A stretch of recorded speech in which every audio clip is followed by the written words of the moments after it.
Assalamualaikum warahmatullahi wabarakatuh. Halo managers, One Spirit, One Management. Oke, selamat datang di sesi pembelajaran kita kali ini. Dan pada pertemuan ini, kita akan menggali konsep kewirausahaan dan pentingnya merencanakan bisnis. Nah, kita akan membahas pengertian kewirausahaan, prinsip-prinsip yang mendasarinya, serta tahapan yang perlu kita ikuti ya dalam mengembangkan suatu usaha. Nah, selain itu, kita akan membahas komponen dan format rencana bisnis nih rekan-rekan. Ada bisnis model Canva nanti yang akan kita pelajari di bagian akhir ya. Termasuk juga model bisnis yang dapat membantu kita dalam meraih kesuksesan dalam berbisnis. Oke, seperti itu. Ayo kita mulai dengan memahami apa sih itu kewirausahaan. Check it out. Pengertian dan prinsip-prinsip kewirausahaan. Nah, kewirausahaan ini rekan-rekan sebenarnya berasal dari kata wira gitu ya, yang artinya berani dalam bahasa Indonesia, dan usaha sendiri yang berarti suatu upaya. Nah, jadi secara sederhana, pengertian kewirausahaan ini adalah kemampuan rekan-rekan, kemampuan semua orang, kemampuan seseorang gitu ya, untuk melihat dan menilai peluang bisnis dalam bertindak untuk meraih kesuksesan. Ya, mereka membaca peluang bisnis, mereka mampu melihat itu. Nah, seperti yang dikatakan oleh Joseph Scumper gitu ya, seorang wirausaha itu adalah individu yang mampu menciptakan organisasi untuk dapat memanfaatkan peluang tersebut. Nah, mula-mula mari kita lihat beberapa prinsip kewirausahaan rekan-rekan. Ada dua sebenarnya prinsip utama kewirausahaan rekan-rekan. Yang pertama merupakan kreativitas.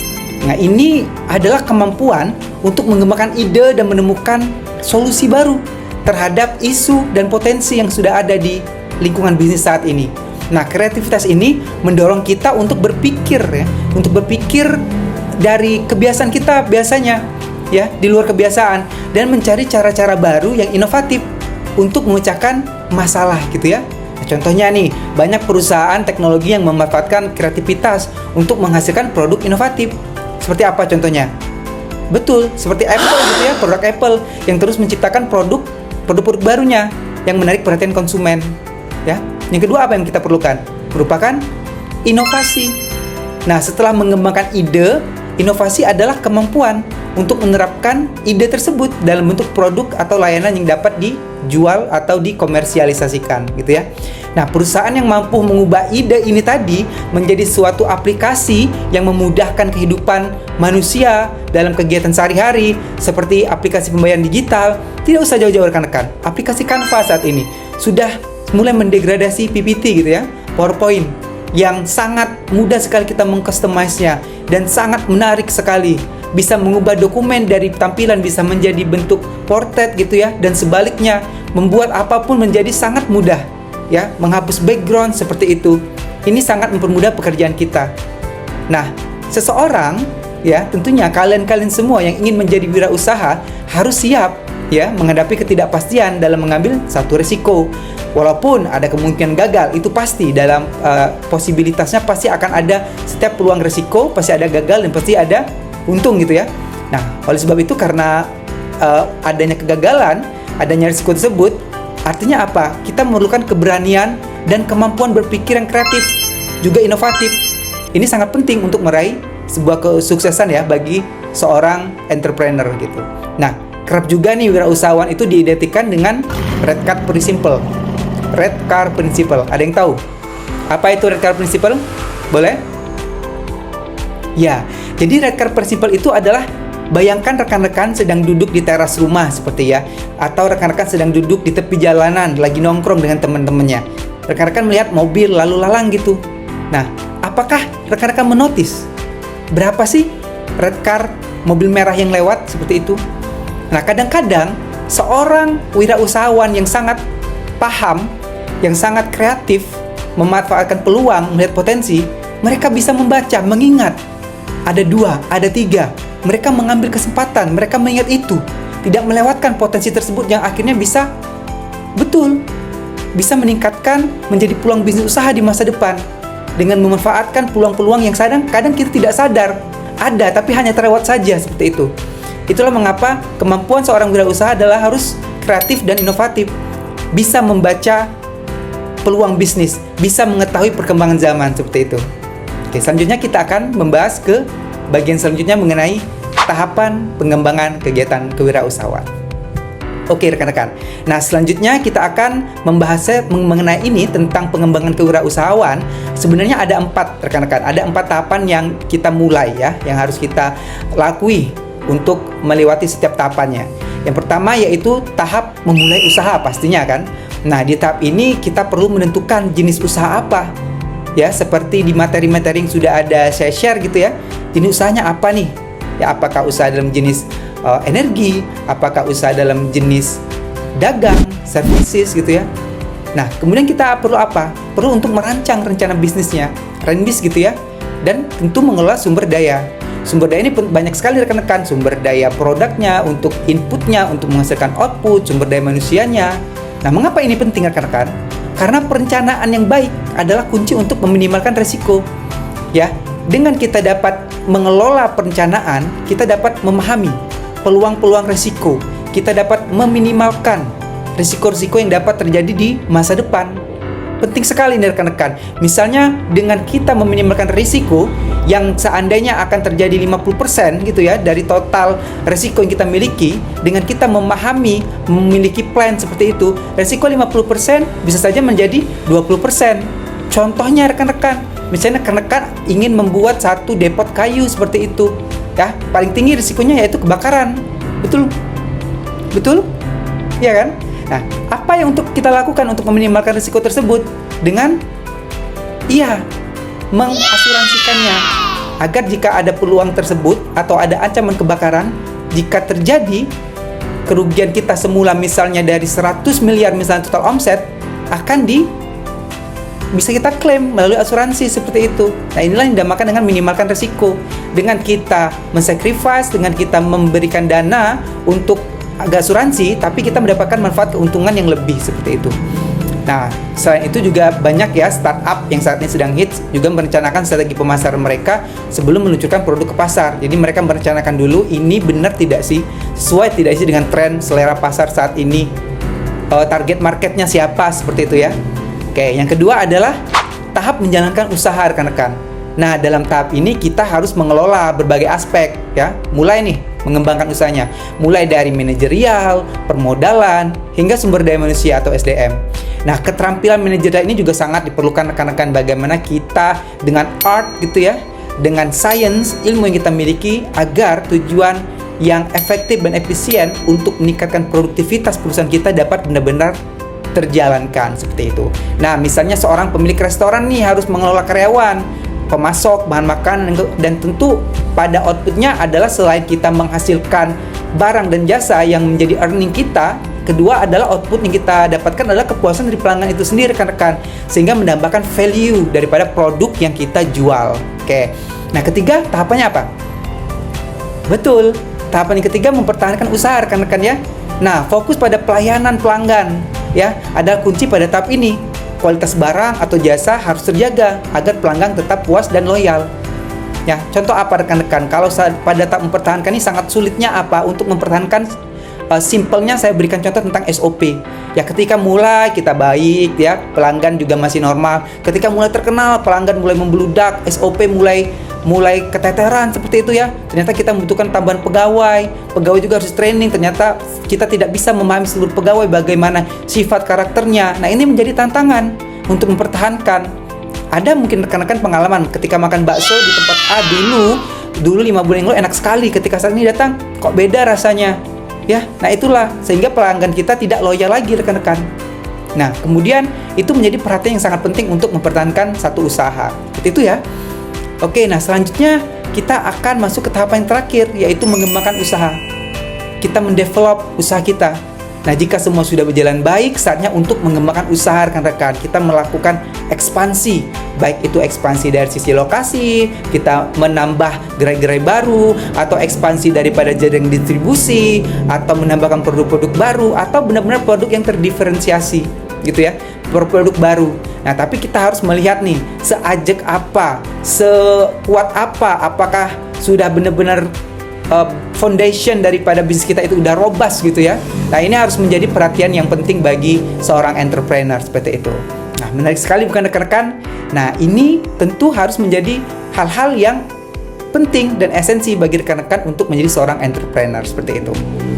Selanjutnya rekan-rekan yaitu mengenai karakteristik dan nilai-nilai kewirausahaan. Nah, karakteristik dan nilai-nilai kewirausahaan ini sangat berbeda ya antara satu orang dan orang lainnya seperti itu. Tapi at least seorang wirausaha ini harus memiliki sifat-sifat 5 bentuk sifat setidaknya ya. Yang pertama, seorang entrepreneur itu harus memiliki visi ke depan. Mengetahui saya tuh mau ngapain sih gitu ya. Harus memiliki pandangan yang jauh ke depan untuk menjaga sustainability bisnisnya. Udah tahu nih aku kalau 1 tahun gini, 3 tahun gini, atau banyak yang sering membagi itu ke dalam term ya, ada short term gitu, ada middle term, sehingga ke long term gitu ya. Oke, yang kedua tentang kepemimpinan yang baik rekan-rekan, leadership. Nah, kemampuan untuk memimpin dan menguasai ini sangat penting dalam setiap usaha. Kenapa? Karena sebagai pemimpin harus mengetahui anak buahnya ya, karyawannya. Karena kalau orang biasa nih, orang Indonesia, orang tua kita sering bilang rambut saja sama hitam, tapi watak kita tidak tahu, berbeda. Nah, skill, art ini ya, teknik ini harus dimiliki oleh seorang entrepreneur. Jadi pergaulannya harus luas ya, sehingga tidak hanya terfokus pada diri mereka sendiri. Ada humble leadership yang saat ini sedang menarik untuk dibahas ya, bagaimana keterbukaan itu menciptakan suatu kedekatan ya, engagement karyawan. Tidak hanya transparansi rekan-rekan, karena kalau transparansi itu hanya bersifat langsung ya, apa yang kamu berikan ini yang aku dapatkan seperti itu. Tapi kalau kita menciptakan humble leadership, mereka akan memunculkan sifat loyal kepada kita dan bisnis kita, sehingga bisnis akan menjadi lebih sustain seperti itu. Nah, yang ketiga mengenai mandiri ya, sifat mandiri dan percaya diri. Nah, wirausaha harus yakin dong, harus pede pada kemampuan mereka dan tidak mudah dipengaruhi orang lain. Jangan langsung down kita di awal. Cacian, makian, kerugian itu sudah makanan yang harus membentuk jiwa kewirausahaan. Nah, maka dari itu menjadi seorang wirausaha itu bukan hal yang aku membuka wirausaha nih, aku membuka ABCD, tapi di tengah-tengah kok sulit ya. Nah, itulah mental yang harus dibangun rekan-rekan. Bagaimana kita memaksimalkan kemampuan kita dengan skill yang sudah ada pada diri kita, dipadukan dengan manajemen skill dan juga kemampuan kita yang sudah kita miliki selama ini. Nah, kemudian apa yang penting yaitu sikap optimis dan berani mengambil risiko rekan-rekan. Nah, karena setiap keputusan itu membawa risiko. Setiap sikap ini tentu harus memberikan dampak ya yang baik untuk usaha kita untuk tetap melangkah maju. Nah, oleh sebab itu kita harus peka terhadap satu masalah, ya harus responsif terhadap satu masalah. Karena seorang wirausaha itu harus dapat merespon dengan cepat dan efektif. Apalagi perkembangan zaman yang sangat cepat sekali, perubahan teknologi dan lain-lain akan menuntut pemikiran ya, daya hayal gitu ya, untuk dapat memberikan pelayanan yang terbaik bagi nasabah dan tentu memaksimalkan potensi bisnis dan peluang di masa depan. Contohnya seperti perusahaan seperti Gojek dan Grab seperti itu. Karena tidak hanya berinovasi dalam teknologi, tetapi juga mampu beradaptasi dengan cepatnya perubahan kebutuhan pasar ya, terutama selama pandemi kemarin gitu ya. Nah, selanjutnya kita akan membahas mengenai pengertian rencana bisnis. Nah, kita masuk nih pengertian rencana bisnis atau business plan, atau kalau mostly orang Indonesia kita sebutnya dengan RENBIS gitu ya. Nah, rencana bisnis ini merupakan suatu dokumen ya yang menjelaskan dengan detail tentang usaha yang akan dijalankan. Ini termasuk deskripsi produk atau jasa secara komplit, sumber daya yang dibutuhkan, strategi pemasaran, keuangan secara lengkap dan struktur gitu ya. Nah, mengapa ini penting rekan-rekan? Karena untuk mendapatkan modal, tentu ya investor orang yang menanamkan modal, kreditor itu orang yang ingin meminjamkan modalnya. Misalnya kreditor itu kita sampaikan atau kita anggap seorang pegawai dari relationship manager suatu bank gitu ya, meminjamkan uangnya untuk ditanam ke perusahaan kita agar dapat berkembang. Tentu mereka ingin melihat tren bisnis kita ya, visibility bisnis kita gitu ya. Apakah ini prospektif atau tidak? Ya, jadi penting untuk membuat rencana bisnis yang visible, ajak ya, dan benar-benar siap relevan dengan perkembangan zaman saat ini. Dan kemudian yaitu panduan pengambilan keputusan. Tentu rencana ini membantu pengusaha dalam membuat keputusan yang tepat gitu ya. Karena dengan adanya rencana bisnis ini menjadi panduan kita untuk membuat keputusan kita on track atau tidak. Apakah kita ada 1-2 hal yang kita stuck seperti itu? Apa yang menyebabkannya? Sehingga ketika ada hal yang membuat kita stuck, kita bisa menganalisisnya lebih cepat gitu ya. Manajemen risiko tadi rekan-rekan. Oke. Nah, kemudian komponen apa sih dan format perencanaan bisnis ini? Nah, sebenarnya ada 4 rekan-rekan komponen penting dalam rencana bisnis yang harus kita perhatikan. Yang pertama yaitu tentang penilaian lingkungan bisnis. Nah, mengenai evaluasi lingkungan ekonomi, industri, dan global untuk memahami peluang dan tantangan. Kalau dalam SWOT analisis, peluang dan tantangan dari mana? Betul, ya, dari eksternal. Ya, SW itu internal kan, strength and weaknesses. Kemudian opportunity and threat gitu ya, itu dari luar. Nah, kita harus menilai lingkungan bisnis, namanya lingkungan, ya, di sekitar kita, bisnis kita. Ini akan mempengaruhi sekali bisnis kita, rekan-rekan. Kemudian apa? Rencana manajemen, menjelaskan struktur organisasi dan strategi operasional. Apakah struktur organisasi kita ini pantas atau cocok dengan perkembangan zaman? Tentu struktur organisasi yang hierarkinya tinggi sudah tidak relevan lagi karena saat ini membutuhkan pengambilan keputusan yang tepat, cepat, dan strategis seperti itu ya. Dengan menyesuaikan kebutuhan-kebutuhan dan tetap mematuhi aturan-aturan mandatori daripada risiko yang akan terjadi di masa depan. Begitu ya. Nah, kemudian apa? Rencana pemasaran. Menyusun strategi ini untuk menjangkau konsumen, termasuk segmentasi pasar dan promosi. Apakah segmentasi kita Gen Z atau baby boomer ya, atau millennials? Tentu ini akan menjadi perbedaan-perbedaan dalam menyusun rencana pemasaran. Segmentasinya berbeda-beda. Tidak akan orang baby boomer ya, generasi baby boomer menggunakan gaya promosi atau pemasaran yang menggunakan bahasa-bahasa gaul seperti itu. Ya, apalagi ada Gen Alpha gitu ya. Ya ngeris gitu ya. Itu sangat penting sekali bagi perusahaan untuk memahami rencana pemasarannya. Nah, kemudian ini juga sangat ya, karena kita ujung-ujung bahas tentang cuan gitu ya, mengenai duit. Nah, ini mengidentifikasi kebutuhan modal dan memperkirakan biaya operasionalnya. Ini akan berdampak pada keuntungan. Ya, kebutuhan modal dan kalau memperkirakan biaya operasional ini akan lead to the total cost atau CTC gitu ya. Nah, net income kita di mana? Kalau rumus itu P sama dengan TR min TC gitu ya. Net income kita berapa sih? Dari total revenue kita jual, dari price dikali quantity produk yang kita jual, baru dikurangi dengan total cost, ada fixed cost dan variable cost. Berapa sih? Ya, kita harus mengidentifikasi juga kebutuhan modalnya. Variable cost-nya berapa? Fixed cost-nya berapa? Karyawannya berapa yang kita gunakan? Apakah ini sudah cukup efektif dan efisien?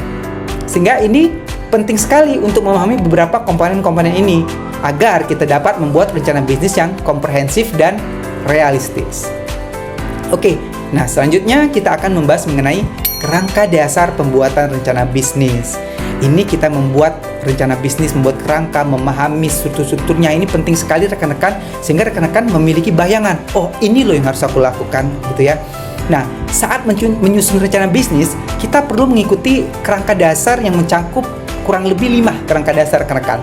Nah, mari kita bahas ya yang dari pertama. Yang pertama tentu kita harus memiliki bahasanya itu ringkasan eksekutif gitu ya, yang menyajikan inti dari bisnis secara singkat. Kita tahu nih inti bisnis kita nih apa, namanya juga ringkasan eksekutif, ringkasan ya, untuk dibaca para eksekutif gitu ya. Oh, ini tujuannya gitu ya. Nah, kemudian apa? Yang kedua mengenai gambaran organisasi, menguraikan detail tentang struktur dan tim manajemen. Ya, benar-benar sesuai tidak struktur ini dengan menggunakan model bisnis ini gitu ya, relevansinya sesuai atau tidak, dan tim manajemennya bagaimana seperti itu, apakah sudah cukup komplit gitu ya, apakah bisa saling mendukung gitu ya. Nah, yang ketiga adalah tentang deskripsi target pasar, mengidentifikasi siapa yang akan menjadi pelanggan kita tadi. Nah, ini penting sekali karena mereka lah yang akan membeli produk kita, output yang kita hasilkan. Dan yang keempat adalah analisis kompetitif rekan-rekan, mengevaluasi pesaing dan bagaimana kita dapat bersaing. Jangan rekan-rekan kalau masuk kandang harimau, rekan-rekan menjadi kelinci gitu ya. Harus tahu kalau kompetitor rekan-rekan harimau, kalau kelinci ya pasti akan rugi. Harimau at least kita harus juga menjadi harimau. Teman-teman masuk ke kandang buaya, jangan jadi kambing gitu ya. Ya habis. Gitu ya. Jadi harus at least kita menyamai atau memiliki analisis yang dapat menawarkan competitive advantage-nya gitu ya. Apa yang kita tawarkan? Dari sisi harga mungkin, dari sisi produksi, dari sisi promosi gitu ya. Atau bisa produk kita yang kita jual lebih universal sehingga penggunaannya lebih versatile gitu. Nah, kemudian apa? Yang kelima adalah rencana pemasaran. Tadi ya rencana pemasaran. Strategi ini untuk mencapai konsumen dan menghasilkan penjualan. Misalnya nih ya, saat startup teknologi merencanakan peluncuran produk baru, nah, kemudian mereka nih harus merumuskan semua aspek ini agar dapat menarik perhatian investor dan pelanggan. Dengan mereka sudah merumuskan semua aspek-aspek ini, maka startup teknologi tersebut berani untuk meluncurkan produk baru. Tapi tentu setiap hal yang baru pasti akan mendapatkan komen gitu ya. Komen dari siapa? Dari pelanggan, dari pihak eksternal. Dan itu sebetulnya genuine saja rekan-rekan. Itu alamiah, natural gitu ya. Sebagai free gitu ya. Free auditor dari luar. Karena tidak akan ada produk yang sempurna. Pasti akan ada hasil atau audit dari luar. Nah ini tentu jangan dipandang sebagai suatu kelemahan. Tapi kita lihat seberapa banyak kelemahan kita agar kita dapat membuat produk itu semakin sempurna. Seperti itu. Oke rekan-rekan, kita masuk ke tahap berikutnya atau materinya mengenai tentang perencanaan model bisnis. Nah, kita akan memahami selanjutnya ini model simpelnya, yaitu mengenai membahas tentang BMC yang saya spill di awal tadi ya, tentang bisnis model canvas. Nah, ini adalah alat visual yang membantu kita dapat merencanakan dan mengilustrasikan model bisnis secara jelas. Alat visualnya rekan-rekan. Nah, BMC ini mencakup kurang lebih ya 9 elemen. Yang pertama ada customer segment yang harus dimasukkan ke dalam bisnis tersebut. Siapa sih target pasar kita? Itu customer segment. Kemudian channelsnya, bagaimana kita mampu menjangkau pelanggan. Yang ketiga ada customer relationship, bagaimana kita membangun hubungan dengan para pelanggan. Kemudian yang keempat adalah value proposition. Ya, value proposition ini merupakan nilai yang kita tawarkan kepada pelanggan. Kita menempatkan kita itu sebagai apa sih? Nilai apa sih yang kita berikan sehingga pelanggan mendapatkan kepuasan. Tidak hanya output yang kita dapatkan, tapi kepuasan pelanggan juga output kita. Value kita tadi ya, makanya value proposition gitu ya. Yang kelima yaitu key resource. Nah, sumber daya utama yang kita butuhkan. Apa nih sumber daya utamanya? Bisa dari sisi material, juga dari sisi human resource. Gitu ya. Itu penting sekali untuk kita pahami. Nah, kemudian yang keenam yaitu key partnership. Siapa mitra kunci kita? Ini harus tahu dari model bisnis yang kita gunakan. Ya, kita menggunakan model bisnis apa sehingga kita bisa mengetahui, bisa kita breakdown lagi. Oh, kita butuh mitra A, B, C, D. Makanya kita memerlukan key partnership dalam bidang ini. Ya. Kemudian ketujuh mengenai revenue stream. Dari mana kita mendapatkan pendapatan nih? Dari mana saja nih? Jangan hanya satu lubang gitu ya. Jangan hanya dari satu sources gitu. Kita harus tahu tuh dari mana saja. Nah, yang kedelapan adalah cost structure. Apa saja biaya yang akan kita keluarkan terkait dengan total cost tadi yang saya sampaikan tadi, ya. Karena cost structure ini erat kaitannya dengan fixed cost dan variable cost yang harus kita kendalikan dan kita kontrol untuk mendapatkan keuntungan yang maksimal, gitu ya. Nah, yang kesembilan merupakan key activities yang terakhir ya. Aktivitas utama yang diperlukan untuk menjalankan bisnis. Apa nih aktivitas utama yang kita perlukan untuk menjalankan bisnis agar dapat berjalan dengan efektif dan efisien. Nah, dengan BMC ini kita akan bisa lebih mudah rekan-rekan memahami cara kerja bisnis dan mengidentifikasi area yang perlu ditingkatkan. Nah, bisa rekan-rekan tahu apa sih bedanya antara BMC, Business Model Canvas, dengan RENBIS tadi? Atau rencana bisnis atau business plan. Ada yang tahu? Iya, BMC ini merupakan gambaran umum, bentuknya lebih simple dan lebih mudah untuk dieksekusi dengan memberikan PowerPoint-nya, gitu ya. Poin-poin utamanya siapa? Nah, dari BMC ini kita bisa membreakdown menjadi bentuk betul sekali feasibility study, ya. Merupakan bentuk daripada rencana bisnis. Hingga kalian sebagai entrepreneur tidak hanya nekat tapi juga memiliki jangka ukuran ya, memiliki ilmu sehingga seni-seni yang kalian tampilkan, kalian tawarkan itu akan memberikan dampak yang lebih bermanfaat bagi rekan-rekan semua. Gitu ya. Nah, sebagai penutup pada chapter material kita kali ini bahwa wirausaha adalah kemampuan untuk melihat dan memanfaatkan peluang bisnis dengan keberanian dan kreativitas. Dengan mengikuti tahapan pengembangan yang tepat dan merencanakan bisnis dengan matang, kita dapat meningkatkan peluang untuk meraih kesuksesan. Nah, ingat rekan-rekan, dalam dunia bisnis yang terus berubah ini, kewirausahaan bukan hanya tentang menjual produk saja atau jasa saja seperti ya, tapi juga tentang menciptakan nilai bagi pelanggan dan masyarakat. Karena pelanggan akan mendapatkan manfaatnya, merasa puas, itu juga merupakan value untuk output yang kita dapatkan. Oke, terima kasih atas perhatian rekan-rekan semua. Semoga materi ini memberikan inspirasi dan bekal yang berguna dalam perjalanan kewirausahaan kalian. Sampai jumpa di pertemuan berikutnya di materi-materi yang akan menarik, dan tentunya tetap semangat ya semuanya. Assalamualaikum warahmatullahi wabarakatuh. Bye.